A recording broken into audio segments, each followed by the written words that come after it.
This is the President McCormack Podcast with your host, Mark McCormack.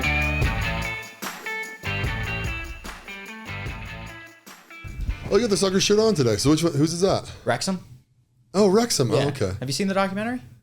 Or the show, no, I guess you should say? I know the details of it because yeah. it's Ryan Reynolds' thing, right? Yeah. So that's Wrexham, huh? Yeah, it's great. It's so entertaining. So Yeah. I went, I fell in love with the story and everything like that. And I went out of my way when I went to go visit England to go to Wrexham to go, just check out the stadium. Yeah, so yeah. I just, spent basically an entire afternoon just in the small town of Wrexham. It was just super cool. So, Where's it by? So it's, I don't even know how to, actually describe it. It's up kind of by Liverpool. Okay. It's pretty close to the border of Wales and England right there. Okay. So it's not too far into Wales, but you do have to, I took I think it was an hour and a half train ride from Liverpool up there. So Okay. it wasn't too bad. So I've got family that lives in London, and they live in Manchester, and they live in Preston. They live kind of in those little areas. So I know I went on my mission to Scotland, right? So I know the area decent, but not. It'd be hard for me to pinpoint certain things, but yeah. Yeah, that was my first time ever visiting, so I was just kind of all right, I'm here just to figure out what it's about. So because he bought a regulation team basically, right? Third regulation. Yeah, so Wrexham was basically just outside of the actual Premier League table, I guess you would say, where there's the Premier League, Championship, League One, League Two. They were in the National League, so it wasn't even considered a professional team. Oh, he was a pub league. Yeah. Oh shit. So it wasn't even technically considered as a national team, as a pro club. Yeah. But the idea behind it was eventually we're going to get back to League Two, right? And then we're going to be a professional club and we're going to start making professional money again and so on and so forth. And now they're all the way up to League One. So, yeah, they're just outside of the championship, which is crazy. Dude, because so for people listening, if you don't know this, in the English Premiership, they kick the bottom two teams out every year, right? It depends on the league. It's either top three or top two. Yeah. And then they bring the other teams up. Exactly. So technically, which Ryan Reynolds has proved to be true, almost has proved to be true, you can buy a team that's basically a bunch of bros that love each other, right? And you can, after 4 years, you can technically be in the Premiership, right? Yeah, if you got promoted, just advance every year. Exactly. Yeah. If you got promoted every single year for 4 straight years, which they're technically on pace for, right? They could just be a Premier League team out of nowhere. So, and the coolest thing is all you got to do is win. Yeah, it's crazy. Right? There's no politics involved. There's no nothing. You just have to win the league. That's why European soccer is the best sport in the world, in my personal opinion. Is it really?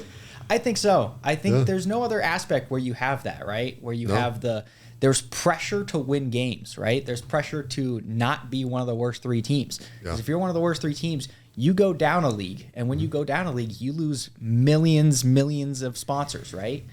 And that just tanks your program. Teams who were in the Premier League forever and then they go down to the championship, they can't adjust their budget properly. And they end up just being a failure. Yeah, getting destroyed. They just can't recover financially. They just can't come back to where they used to be, or it takes them years and years and years of foundational recovery. So I find that so fascinating with just European soccer in general, that you could go down a league and just be completely screwed, right? So it's super fascinating to me. No, it's wild because here in America, right? I mean, Oh yeah. I don't even know what you'd have to do. See, it'd be like starting our own team in Utah, the Utah Knights, let's call them that, right? Whatever. I'm trying to even think. And then, we got to build a stadium and buy a team and staff the whole friggin' thing, blah, blah, blah. Even if we did that, there's zero guarantee that the NFL would let us, or even Major League Soccer. Major League Soccer wouldn't even let us play either, right? Yeah. But in England, all you got to do is win each league and then bam, you're in the Premiership. Which, hitting that Premiership, even for Wrexham, I mean, they got Ryan Reynolds as an owner and all that crap, but it's just a different level. Yeah. And they're still losing money ridiculous right now, with Wrexham, right? Oh, are they? Because they're spending all this money on, stadium renovations and stuff like that. They're spending all this money on players that probably are too good to be playing in that league. That's how they're winning. To call a spade, that's how they're winning, is they're bringing in all of their money and they're spending it on the team and they're trying to get the best players possible. So it's a good strategy, but it's costing them a lot of money. They are not making money on this project currently. Yeah, because those lower teams, even if you're just one bump down, right? You're either going for really young, hopeful guys, which is like gambling. Exactly. Right? Or you have these older dudes that are basically retired, right? Yep. They really can't play in the Premiership, but they're still good. But then you got to get them all to play together and win. Exactly. Or you go buy guys. Yeah. Yeah. And it's that crazy. is expensive. It is extremely expensive. And for a club that does not get paid basically any money for being in a Premiership team or Premiership league, they just don't have that kind of budget to be able to do that. So I find it super fascinating. But to your point, it's like if the XFL champion was then trying to go into the NFL, like there's just no chance that would work, right? Or like the NCAA championship, right? That team goes, it never happens. Exactly. They're controlled. Yeah. So it's really cool. The NBA comparison is like the 76ers tanked for years and years and years, right? Mm-hmm. They purposely were bad. You can't do that in the Premier League. You can't do that in European soccer. No, you do that 2 years in a row and you just might as well close the doors. Exactly, yeah. Your program goes down from Premier League money to League One money, which is just completely different. So it's like 15 grand or something. Oh, it's got to be more than that. Who knows? Yeah, who knows? It's insane. I know that they step up into the Premiership though. You go from basically like a couple 100,000, like millions and millions. Yeah, that's the jump. And it's all basically to your transfer budget, right? Which lets you go get players and so on and so forth. And so another thing that people need to understand over in soccer, basically, right, is you own the player. Exactly. Right, and so when you sell, you can sell them. Yeah. And they pay transfer fees, and then even cover their salary. Yeah. That's what I've never really dived all the way into the numbers over there. But when I was on my mission, Rio Ferdinand was bought. Who bought him? Was it United who bought him? Yeah, I'm trying to remember. He was either on United or they bought him. Yeah, I think they bought him. Yeah. Did they buy him? Yeah. I know they bought him at one point. I don't know. Yeah, it was like 70 million pounds. Yeah, it's crazy. And then they had to pay him. Yeah. And then they got to pay him on top of it. Yeah. Like even like Ronaldo right now, right? Like who bought him last? Was it? Well, now he's PSG? in the Saudi league. But yeah, don't count that one. Yeah, the last team to like actually go out and get him was United again. So that's right. Yeah, so he went from Real to Juventus. He was there for a couple of years and then went to United. He didn't play for Paris or PSG? No, you're thinking of Messi. Yeah, well, Messi's over there and then Mbappe, right? And yeah. Mbappe is now on Madrid now. Yeah. So is he back to Madrid? Yeah. He's on. Oh, yeah. Okay. So to your point, like the transfer budget, you can buy and sell players, but if their contract runs out, teams can sign them on a free deal, right? So Mbappe is one of the best players in the world. PSG couldn't work out a contract renewal for him, so they couldn't actually sell him to Madrid. So they get paid $0 for Mbappe going from Real Madrid or from PSG to Real Madrid because they couldn't work out a contract extension. That's a fumble. Yeah. So it's crazy to think about how you could have these players get signed for or get transferred for hundreds of millions of euros, right? But if you just can't work out a contract extension with your player, then you can't sell him to another team and he could just wait till his contract's done and go for free to a different team. It rarely happens, but there are situations. I've never even heard of that before, but yeah, it happens more rarer than you think. And it usually happens with older players, right? Like older players will come to the end of their contract. The team doesn't want to renew them. It's rare that you get a player in his prime as the best player in the world who just doesn't want to be with the team that he's currently with. They can't work out a contract extension. And he says, all right, later, I'm out. Which is so funny, right? Because in the NBA, right, it's probably a similar thing, right, with the sign and trade. Exactly. Right? So, but you actually work with the other team to sign and trade, right? So it's like you basically like what salary you guys want to pay this guy, then you offer it to him, right? Then they do it and they trade it, and that's more for market cap than anything, right? Yeah. It's not actually a money thing, but you're not going to do that for Mbappe because why the hell would you be like, hey, let's get him under contract and then pay a transfer fee? Exactly. Yeah. Oh, that is ugly. It sticks with you. Like that's why the NBA. Because that dude, like legit, like if you're to put this in perspective for people, right? Mbappe is at least 150 million, maybe more. Yeah, probably more. I mean, he's literally the like if you were to ask a club what player they would like on their team right now, Mbappe's number one on everybody's list. Yeah. So right, yeah, and so now this team in Paris is Paris Saint-Germain. Paris Saint-Germain, yeah. Paris Saint-Germain. They're the number one team. Yeah, they're the best team in the France league. Yeah, consistently. But them walking away from, I mean, let's go pie in the sky a little bit. 200 million euros. Exactly. Right, like you're talking like 2 years worth of payroll. Yep. You know what I mean? Like that is an insane amount of money for them just to like eat. Exactly. In fact, I don't know how flush a team is with cash, but it's like that might hurt. It's gonna hurt them for a while. It's not like, and it's hypothetical money, right? Like they could have had this amount of money if they agreed on this transfer deal, right? So it's all technically hypothetical, but just because your ownership couldn't work out a deal with your best player, like a contract extension, you lose out on this hypothetical $200 million. Yeah. Like it's poor ownership, it's poor management, leadership, like whatever you want to say. It's terrible to see. So it's like, yeah, it's like letting LeBron James just walk, right? Yeah. For absolutely nothing, right? It's the best player in the world, like who you would want right at this moment. Yeah.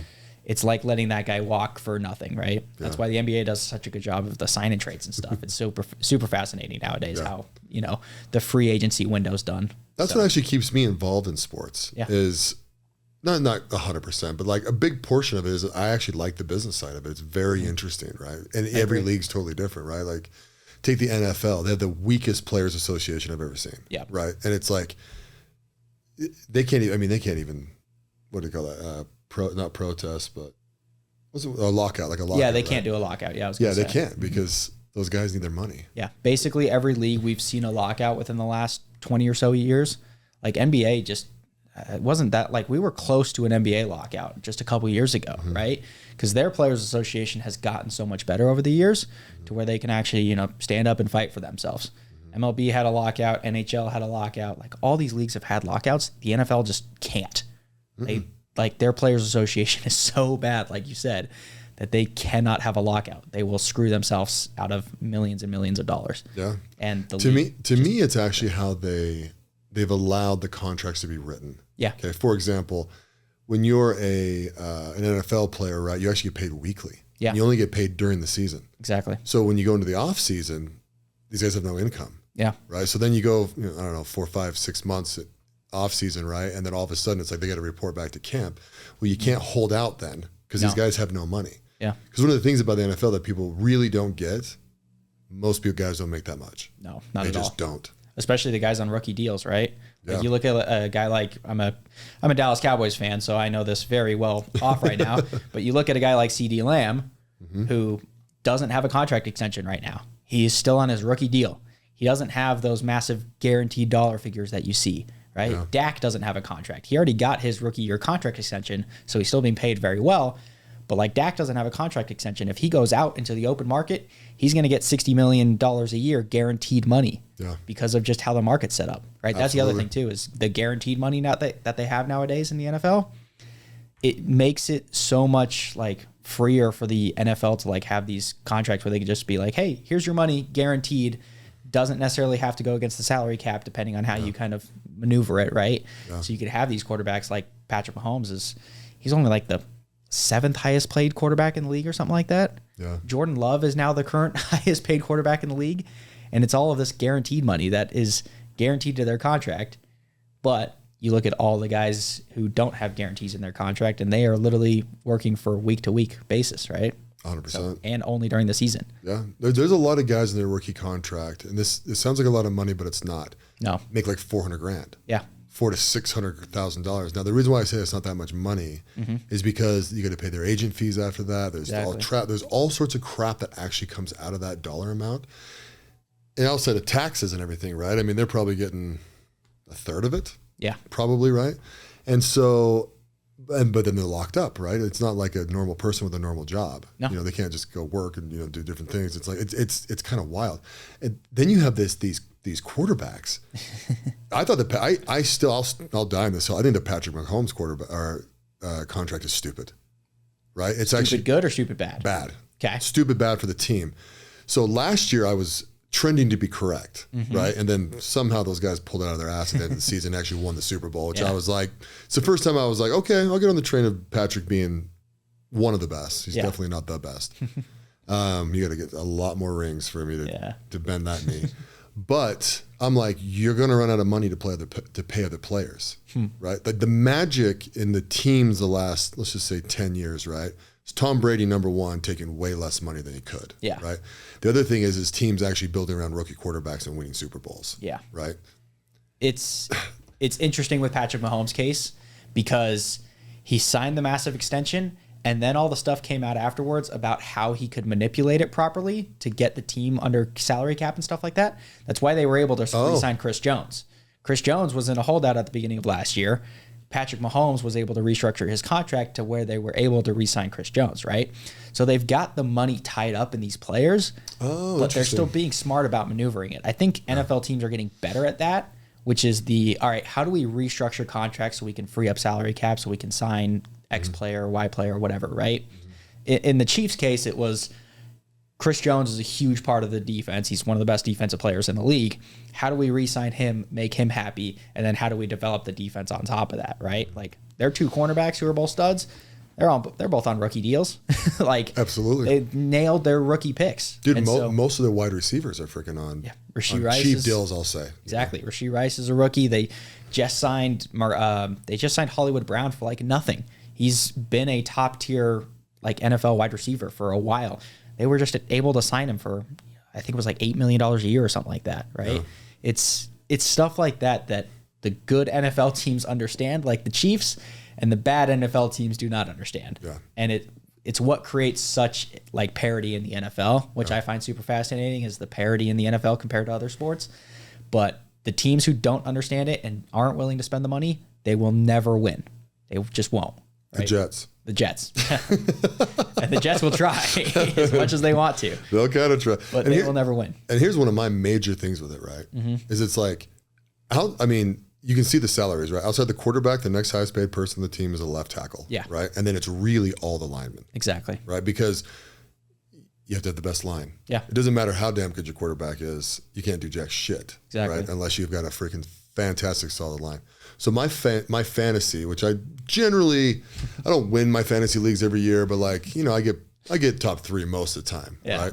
In fact, last year, so the first year of the Watt one, I won it, right? And then the second year, I bet $1,000 across the board I'd win it again. No not 3-1. Oh no, I got takers. Okay. Yeah. And I took second. And it was bullshit because no one would trade with me all seasons. I literally took second place with like the team I drafted, right? Maybe I don't even know if I got a good pickups. I don't even know if I got a good pickup. I really don't. And it was driving me crazy because like every time I'd go to do a trade, they thought I was screwing. It was just like, oh my gosh, you guys like. That's my world. Yeah. I'd actually like to get in a league that's got nothing but A players in it. Because then you're like actually making moves that make sense. Fantasy football's so interesting, right? Like, I started a dynasty league.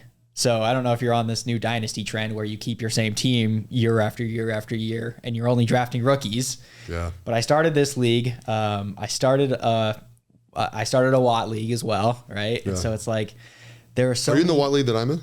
I don't think I'm in that one. No. Mine's called Watt Brothers. Then definitely not. Oh, okay. You guys got an open spot. They haven't even renewed it yet. I don't even know if they're going to do it. That's why I'm wondering. I just started one with Group 4 guys. So it's interesting, right? But like I've spent so much time and effort and thought into fantasy football, and we're still 3 weeks after the season. Yeah. And I'm a psychopath about it, and it's like. So what's your method? So. That's not a bad time to talk about this because this is in 2 weeks. So like exactly. Right as all the drafts are happening. Season's about to come up, and I already told my buddies I'm not doing fantasy football on my podcast. So if they somehow find this one, they want to get my fantasy football advice. Here it is. Here's the basic way that I look at fantasy football. I don't look at the player. I look at their situation. Right. Mm-hmm. So the starting running back on the Carolina Panthers, I do not like that situation. Right. No matter whether it's Chuba Hubbard or Jonathan Brooks, who they drafted this year, like no matter what that is, I don't like the situation that he's in because that is a bad team who's going to be losing a lot and they're going to throw the football a lot. They are not going to be running the ball. However, I was super high on Adam Thielen last year, who's probably the most reliable option that Carolina had last year because I knew they were going to be down a lot and I knew they were going to be throwing the ball a lot, right? Adam Thielen is past his prime. He's on a terrible team in a terrible situation. Nobody would look at him. I think I drafted him in every single league. And he was a stud basically the entire season. I think he was like 50 spots over his projected, right? Yeah. You got to look at the situation that the player is in instead of the actual like talent of the player, right? Like, oh, absolutely. You could take the best player. He's a running back. Throw him on the worst team. They're going to be losing by 50 every game. He's not going to get any points. Mm-hmm. But if you take that same running back and you put him behind the best offensive line in the league, he's going to do really good, right? So it's all about looking at the player situation instead of looking at the actual player itself. Yeah. Dynasty's a little bit different because it's like, hey, I got to look at the young guys, right? I got to look at the 23-year-olds, the 24-year-olds. But if you're just looking to win your fantasy football league, look at the situation that the player is in. Don't look at the actual player. See, and I would agree with that 100%. Yeah. But one of the things I do, so my actual method is I go in there and I write a list of every player I will not draft. I don't give a shit if they're I do that, yeah. Right? It's like out, Exactly. out. Like Aaron Rodgers for me, out. No chance. Boom, Yeah. not a chance.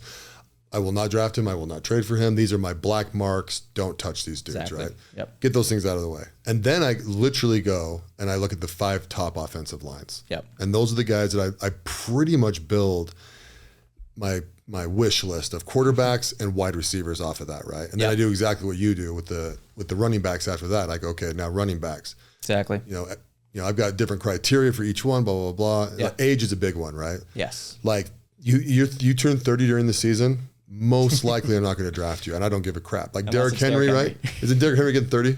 Derrick Henry's 31, yeah. Yeah, he's 31. I won't touch him. I won't. I'm all over him. Are you really? Yeah. We'll have to redo this in January. Yeah, we might have to redo this. But like Derrick Henry, best running offense in the league. Like they made Gus Edwards a relevant fantasy football player. Yeah. And Derrick Henry is still Derrick Henry. Now, where'd he go? The Ravens. Yeah, he's on the Ravens. Yeah. Right. So it's the Ravens have done so much to make running backs who are terrible actually good. Yeah. And Derrick Henry's actually good, even though he's still 30. Like I agree with everything that you're saying. You know, you don't want to draft these older running backs. But yeah, Derrick Henry's case is a little bit different. So when you draft, are you doing auction or are you doing snake? So I'm in about like 6 or 7 leagues at this point. So I push for auction. I think auction is by far the best way of doing fantasy football. I think Bill Simmons says it best. Anyone who does a snake draft league is a giant crying little baby. Yeah. He calls it a baby league or something like that. I think auction's the best way of going about things. I love doing auction. It's more fun that way. You get to actually like look for the players that you want. Exactly. Like, if there's a player that I want, I can spend as much money as I possibly want on him, right? That's what bit me in the ass last year when I did when I did my podcast is I told all the players that I really wanted, and then everyone drove me up in prices on the auction. Well, that's fair. Don't do that. Exactly. I'm the same. I like auction for sure. If I get into a snake draft, it's just a totally different strategy, obviously. Exactly. But like in the snake draft, I'm always like, I always dip down and grab guys. Yeah. You know, I don't get the guys you want. I get annoyed. It's probably stupid, right? Because almost if you let Yahoo draft your team in a snake draft, you'd be fine, right? But like, I don't like that it's telling me the next guy that's coming up. Exactly. So I do fantasy basketball too, which I actually enjoy more, right? But fantasy basketball, I like a snake draft in that because guys are so dumb in there that you just start going down and grabbing guys. You know, it's like, I mean, hell, Russell Westbrook has been top 10 for like 10 years, and it's like this dude is like he's like a 4th, maybe 5th rounder. Exactly. You know, like you guys are crazy. Yeah. But anyways, back to fantasy football. But it's such a weird thing. We actually in one of my leagues we did away with tight ends. Oh, really? This is the first year we just got rid of. We put another flex spot in, so it's a wide receiver, running back, tight end flex. See, and I like that. And people are starting to go the other way, where it's a tight end premium, where it's like tight ends get 1.5 points per reception, or they get 8 points for a touchdown, or something like that. Like people are trying to. The problem with that though, that's gonna overvalue the top 3 guys because tight ends are super weak. Exactly. Super weak. I mean. You know, when you're like scrounging through the freaking available players to find a tight end, dude, it's like, who's this guy? Where did he go to college? It's the same thing with quarterbacks, right? Like quarterbacks, there are, in my mind, there's 5 guys this year who you're looking to draft. Everyone else, you're waiting, and you're the last person to take a quarterback in the draft, or you're buying a quarterback for $1, right? Like it's the same thing with tight ends. I think there are probably 4 tight ends that I would really want this year. Everyone else, I am waiting to be the last person to take a tight end. Yeah. Because the value is just, it's either there for one of the top guys, or it's you have to hope that you hit on the last guy, right? Are you up and down on Kelsey? Kelsey? I'm pretty middle of the road. He's definitely not like a 1st or 2nd round pick like he has been the last 5 years or so. I think everyone has always been, hey, do I reach for Kelsey here? Do I reach for Kelsey there? Like always in the top 2 rounds. I think this year everyone's kind of off of him, and they're just going, he's 3rd round at best. So I still think he's probably going to be the number 1 tight end this year, which is crazy to say. Yeah. Who's contending for number 1 tight end? There'll be Sam Kelsey. Laporta would be up there. He's still a little young for Lions, my right? liking. Yeah. Trey McBride has gotten a lot of love recently. That's also one of my guys. What about Mark Andrews? Yeah, Mark Andrews is always up there. Kittle's probably fifth. He got hurt. I don't like Kittle. Yeah.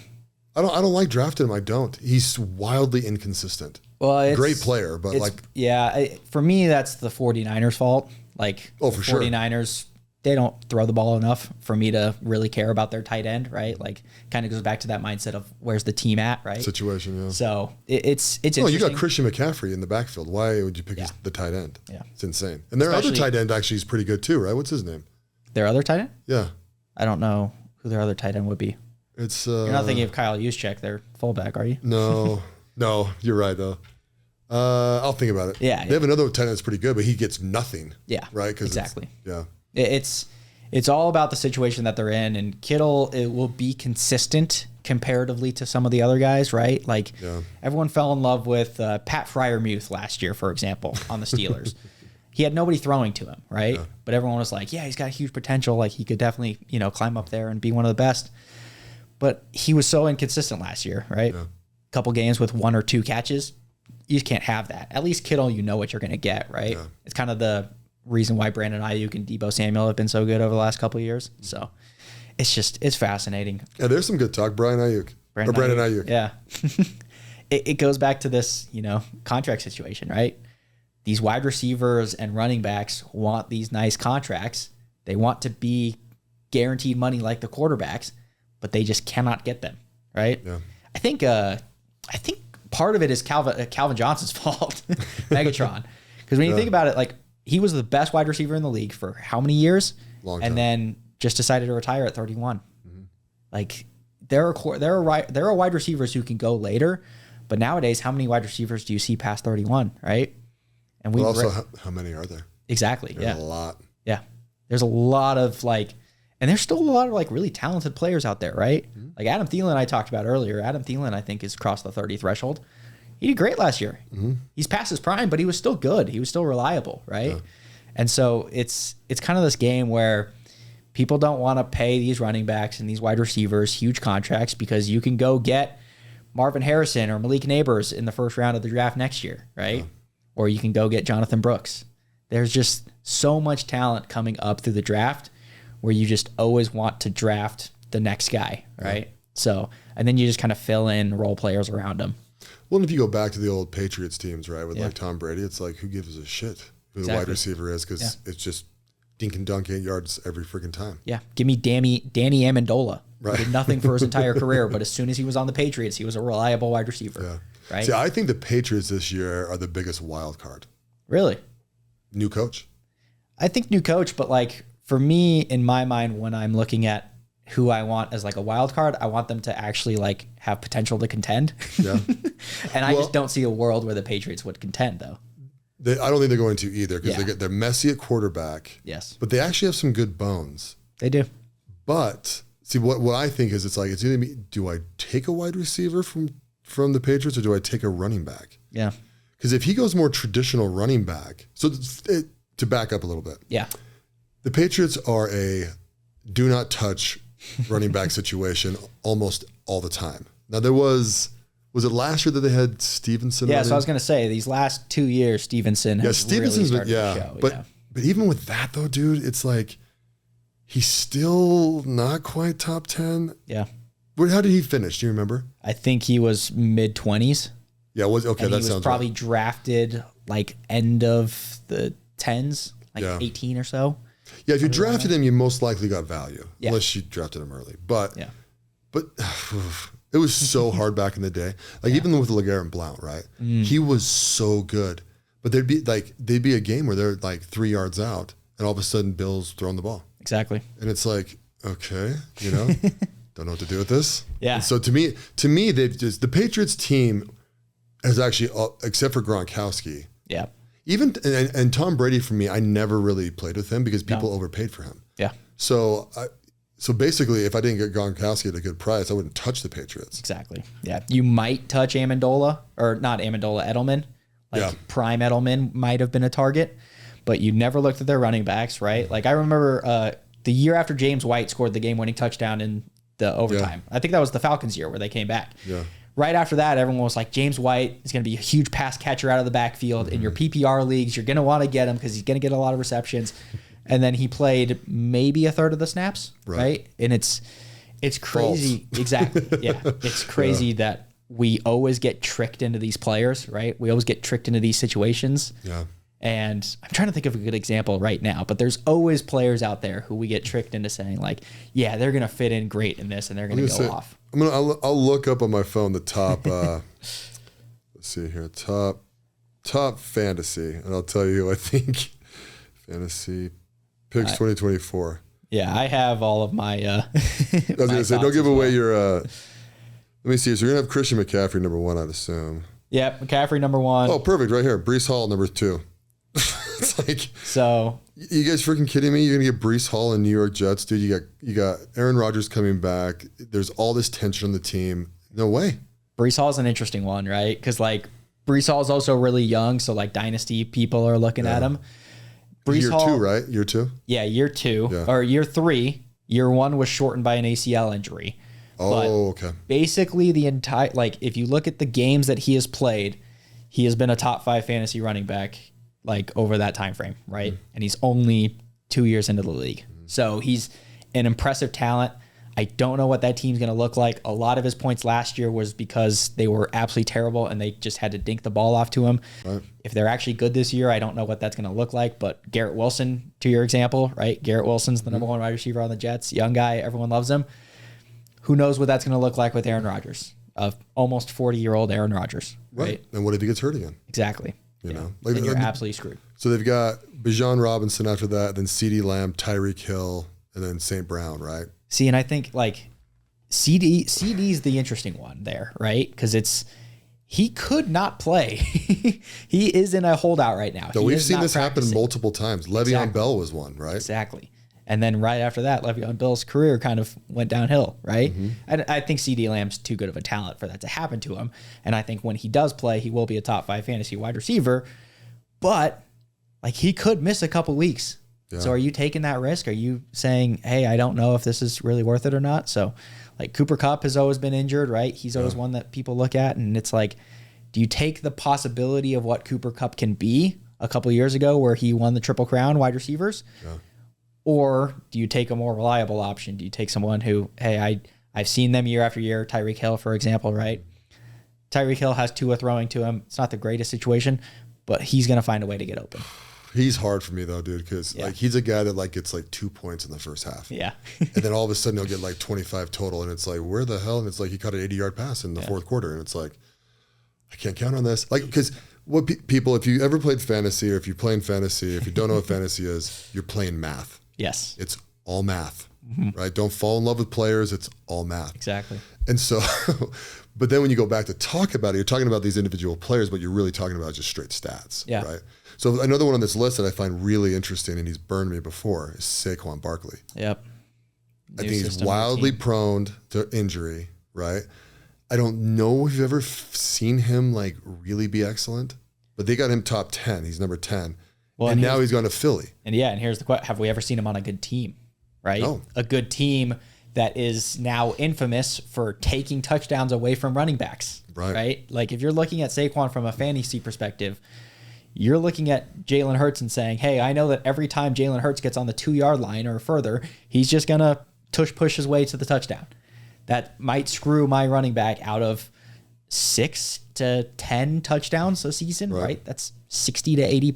That's less than that. It's like 36 points, whatever, right? Still, give or take, right? That's still a lot of points. That's a lot of points. It's a lot of points that you're taking away. That's the difference between a championship and not. Exactly. For sure. Exactly. And he's a run-pass option kind of guy too, right? So they're going to bootleg him out, especially 3 or 4 or 5 yards out, right? And it's like, if no one guards him, he's going to run it in. Yeah. If not, I mean, I'll tell you what he's not doing. He's passing that ball off. No, he's not. Very rare. Plus, who's his backup? Do you remember? Because they were a three-headed monster last year. Yeah, last year there were a few different guys there. I believe the backup this year would be Kenneth Gainwell, if he's healthy and if he's still there or not. I'm trying to see. Let me see if I can find. Because Gainwell was like kind of the pseudo secondary last year. Yeah. Because last year they had Swift. They brought Swift in, and then they kind of moved it around. It's been weird what they decided to do. That team is kind of a mess too when you really think about it. Like there are arguments between Jalen Hurts and Nick Sirianni. Like, there is a lot of stuff going on behind the scenes with a lot of these teams where I go, I don't know if I really want my fantasy guys to be a part of that, right? Right. And the other thing with Saquon, too, is Saquon was huge in PPR leagues forever because the Giants were so terrible that all they could do was just dump it down to him. Mm-hmm. He's not going to have that in this situation, right? The Eagles are a much better team than that. Yeah. I do think the Eagles' offensive line is going to be worse, too, right? Losing Jason Kelce is a huge deal. Lane Johnson's older. So it's kind of like, all right, am I taking the shot? I know that Saquon's good. I know he's on a better team in this situation. Is that going to make him a better fantasy football player? I don't know, right? That's the ultimate question. I would say no. I'd say no, too. Yeah. Saquon's actually on my do not touch list. So he's one of those guys for me. He's borderline for me. There's a couple guys where I'm like, I will not touch them with a 10-foot pole. Yeah. And then there's guys where like, if it's good value, I'll take him, right? I'll tell you an interesting one. Josh Jacobs. They got him ranked 39th. Josh Jacobs is a good one. Green Bay Packers. Now, here's the funny thing. We were talking about this earlier. Yeah. Paying Jordan Love that much money is ridiculous. Exactly. I'm sorry. They had to do it. I get it. Yeah. I'm not blaming Green Bay. That sucks. Yeah. Right? Yeah. And now it's like, you got Josh Jacobs. Who's the other one over there? Did they get rid of both their... No, AJ Dillon's still there. Yeah. Dylan's Aaron Jones is gone. Yeah, Jones is gone. Where'd he go? They do still have Dillon. Aaron Jones went to the Texans. No. Joe Mixon went to the Texans. Yeah, Joe Mixon went there. Crap. Why can't I remember this? Who knows? Did he go to the Bengals? Did he replace Joe Mixon? Maybe. Oh, maybe. I don't remember. I can't remember off the top of my head. Yeah, either way. But it's... Well, and it's interesting, man. Yeah, and it's I don't love it, I'll tell you that. Well, and it's also interesting because you look at how many weapons the Packers have, and I'm going to say weapons with air quotes, because it's like Christian Watson's always been hurt. Romeo Doubs had a good rookie year. Like, a lot of their guys are young. Dontavian Wicks is a guy that people are like super hyped on, but he was like the third best wide receiver on that team last year. Mm-hmm. Like, who's to say he's going to take an extra step up? Jones is Minnesota. That's right. Yeah. Talk about a terrible situation. Fire. Yeah. JJ McCarthy going out, and then Jordan Addison. Yeah. But back to the Green Bay point, like, everyone looks at them as one of the most exciting offenses in the league. But it's like, we've seen 1 year out of Romeo Doubs. We haven't seen that much out of Christian Watson because he's been hurt so much. Josh Jacobs in a new system where he's still kind of being underpaid. Like, yeah, a couple years ago, he was one of the best running backs in the league. But you got one good year out of him. Yeah. The Raiders are my team. Oh, gotcha. So just because I have their season tickets. Yeah. Right. But like, if I have a jersey of his, when I go down there, it's wild. Yeah. So it's fascinating how many of these, high-powered offenses, I feel this exact same way with the Texans, where it's like there's this firepower all around, but who's actually going to get the fantasy points? Odds are it's probably just going to be dispersed around to everybody, and nobody's really going to shine, right? That's the thing with the Texans, to me, are the interesting team, because everyone's talking about Nico Collins, Stephon Diggs, Tank Dell, Joe Mixon, CJ Stroud. Like, you just list off their offense, it's insane. How's their line? Line's all right. Line's pretty middle of the pack. They were middle of the pack last year, haven't really gotten much better. Yeah, CJ, he's one of those guys that I'm interested in. CJ is a guy that I am throwing out early in auction leagues and letting guys overpay for him. Oh, you think? Yeah. It might be. I love CJ Stroud from an actual viewer perspective. From a fantasy perspective, he doesn't run enough as a quarterback, right? That's the thing. You always want running quarterbacks. That's why. Are you ready for? I'll give this one away because no one's looking at this guy anyways. Jaden Daniels is a guy that I want in every fantasy. Jaden Daniels. Jaden Daniels. Well, who's he on? Washington. Rookie, right? Yep. Yeah. He was a Heisman winner last year. He runs. He's a physical runner. He gets downhill. Like, he does everything that you would want a fantasy quarterback to do, and he gets in the end zone on a lot of his runs. He gets rushing touchdowns, which is huge, right? Yeah. So he's like, I think he's ranked as like the 16th quarterback or something like that. Like, behind guys like Aaron Rodgers who only throw the ball. You need guys who run the ball, and you need guys who run it physically. That way they get more points. See, Rodgers is my guy that I would toss out there for my leagues to just eat up. Exactly. It's like, funniest thing, right? So hopefully he doesn't get embarrassed by this. We'll see if he actually listens to my podcast. Yeah. One of my employees, right? So I have one of my companies, we have a league there, right? Yep. And the very first year we brought him in, he's young. Actually, one of the things we do when we interview people, because we sell athletic equipment, right? So it's not a massive departure, but it actually doesn't matter at all. We always say to people, okay, name the top 5 players in the NBA. Yeah. And they say, I'm right. Then I say top 5 in the NFL. Then I go top 5 in MLB, right? We kind of go down this list until it starts to fade, right? And it's honestly just to see their personality. That's why we asked the question, right? Yeah. So then this guy, when he came in, he could not name 2 people in the NFL, right? He knew Tom Brady, but it's because he's from there, right? And he's like, oh, this, and he ends up naming Brett Favre. Okay. Right? And I go, bro, Brett Favre's been retired for 2 years, right? And he's like, oh, yeah, okay. So then we hire him, right? We invite him to come to play fantasy, right? So the following year, so this would have been, I don't know, 9 months later or something, right? We go to draft, and this is back when we used to draft in our whiteboards in our conference room, right? It was fun. I get pizza, whole thing, we go up there, on the next on the board, all this kind of shiz. And this mother trucker in the first round drafts freaking Brett Favre and sits down, and like, I'm kind of giggling, right? Because I think he's joking. Yep. Not joking. And I go, bro, get your ass back up there. Erase that. That dude's been retired for 2 years. We talked about this in your interview. And he's like, oh, yeah. And I'm just like, and he's like, oh, who do you guys think? And I'm like, no, that's not how this works. It's always so fascinating to me when people who don't know football do fantasy or just don't know sports in general, right? Because it's like, I had a buddy who drafted Tim Tebow after he got signed to the Jets because he was like, oh, Tim Tebow's back. He's going to be the starter. Drafted him. Yeah. It's stuff like that. Yeah, exactly. It's stuff like that where I just find it so fascinating. And it's interesting that you bring that up. The questions that you guys do for your job interview, we had... Like, there's a buddy of mine who will ask his, future employees, who's an athlete that you want to be most like and who's an athlete that you are currently most like, right? Kind of like going after like their mentality and stuff like that. Oh. I find that question so fascinating because you can find so many different aspects of life through the different athletes. So let's ask that. Well, we have 5 minutes left here. So say that one more time. Who do I think I'm like, and who do I want to be like? So who do you think you are currently like? What athlete do you think you are currently like? They have to be actively playing? It doesn't have to, no. And then who do you wish that you could be more like? So I'm going to go with, I have never considered this in my life. Yeah. So it's kind of interesting. It is. I want to be like Tom Brady. Yeah. But it's not because he's the greatest of all time. I will never be the greatest of all time at anything that I do, other than probably being the dad to my kids, right? And my wife's husband. They'll probably consider that. But in reality, the reason why I like Tom Brady, I like that he is the most prepared player that I've ever seen in my life. Yeah. And the thing I loved about him is he will stand in the pocket with a 300-pound lineman about to smash him, and he will deliver a ball right where he needs to go and then get obliterated. And I also love the passion in him. Yeah. And I like the uncensoredness. So easily he's the person, those are the traits that I would most want in my own life. I like that. Now, who am I most like? I don't know, because that is a hard one. This is the fun one. Yeah, I was going to say. Because I always make the joke with my friends that me as a basketball player, I'm TJ McConnell, but without the handles or the great defensive ability that actually makes him a viable NBA player. Right.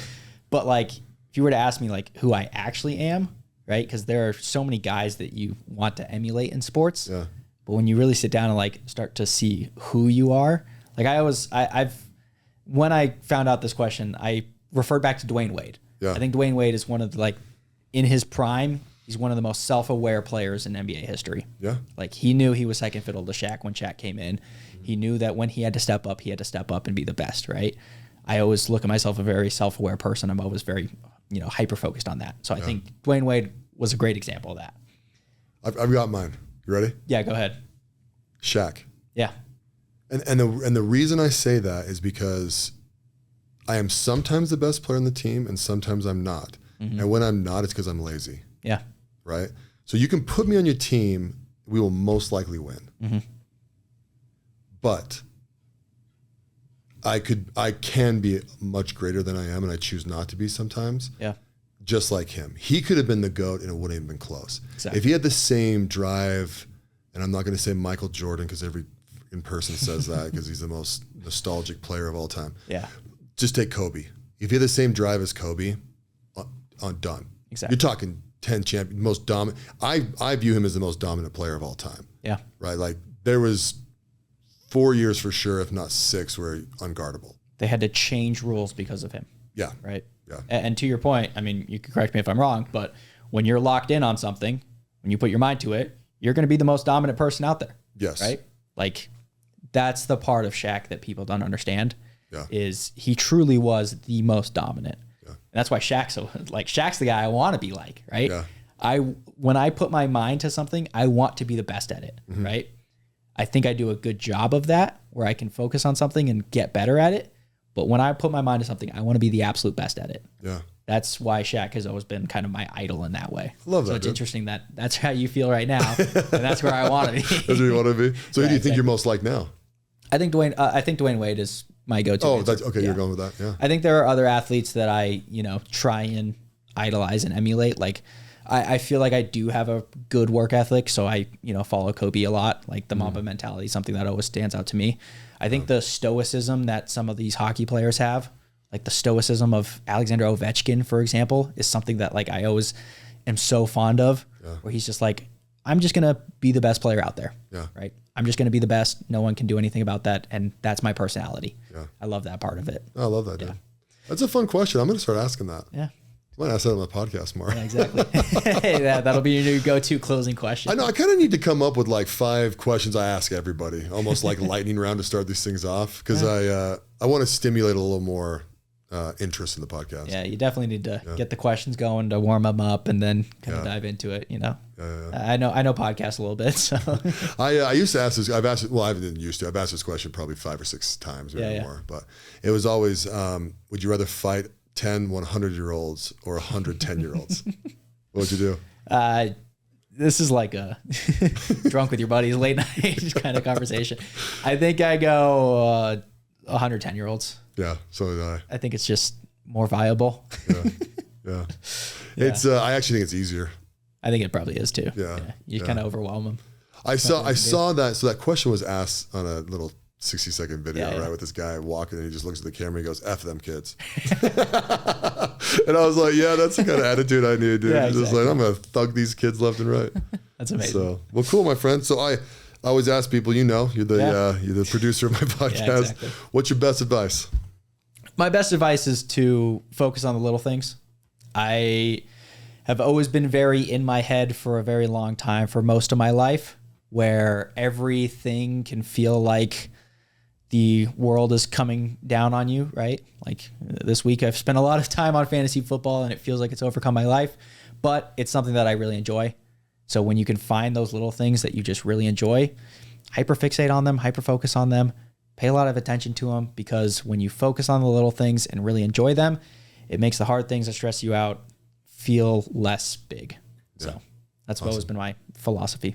Well, perfect, dude. Thank you. Of course, dude. Thank you for filling in today, dude. This is awesome. So we will do this. I'm actually, honestly, as I'm doing this, I'm like, I should do like a monthly thing with Nick where we just talk sports for like 30 minutes. If you want to, we can. I love talking sports. If you want to do it on your podcast, if you want to do it on my podcast. I'll come on yours anytime you want, bro. Exactly. Anytime you want. So promote your podcast for my 500 listeners. Yeah. So my podcast is called Every Sport Today. We literally talk about every single sport.